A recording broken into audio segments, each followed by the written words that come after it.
एक कहावत है ना कि मेहनत करे मुर्गी और अंडा खाए फकीर। कुछ ऐसा ही मामला तमनार क्षेत्र से निकलकर सामने आया है, जिसमें किसानों द्वारा 15 एकड़ में सींची गई फसल को पकने के बाद दूसरे काट कर ले गए और अब किसान अपनी फसल वापस पाने के लिए भटक रहे हैं। मंगलवार को कलेक्टर जनदर्शन में किसानों ने इसकी शिकायत भी की।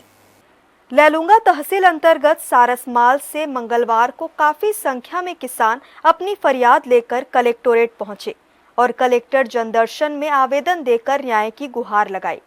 उन्होंने बताया, सारसमाल 3 गांवों के बीच में स्थित है। यहां वे हर साल 15 एकड़ वन भूमि में खेती करके कमाते खाते आ रहे हैं। इस साल भी उसमें उन्होंने धान फसल बोया था, मगर फसल पककर तैयार होने के बाद ग्राम सभा गोढ़ी के लोग फसल को काट कर ले गए। किसानों का आरोप है कि जमीन हथियाने के लिए ही कुछ लोगों ने फर्जी पट्टा बनाकर ऐसा किया है। इसकी शिकायत उन्होंने लैलूंगा थाने में की है, मगर अब तक कोई कार्रवाई नहीं हो सकी है।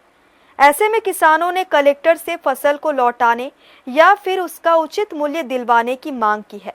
हम लोग हो यहाँ जो शासकीय भूमि में कब्जा किए थे, वो लोग गोढ़ी वाले ने वो फसल को काट कर चोरी करके ले गए हैं और उसका लिए हम 5 साल जेल में थे।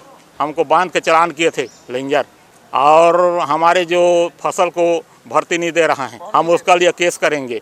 वो गोढ़ी वाले, हम वहाँ जो 15 आदमी हैं, सरवन, पुष्राम, प्रेमदास, गोपी, जियत राम, विशाल दास, हम लोग कहते हैं कि हम जमीन नहीं छोड़ेंगे, जो भी हम हो जाए तो पर भी हम जमीन नहीं छोड़ेंगे।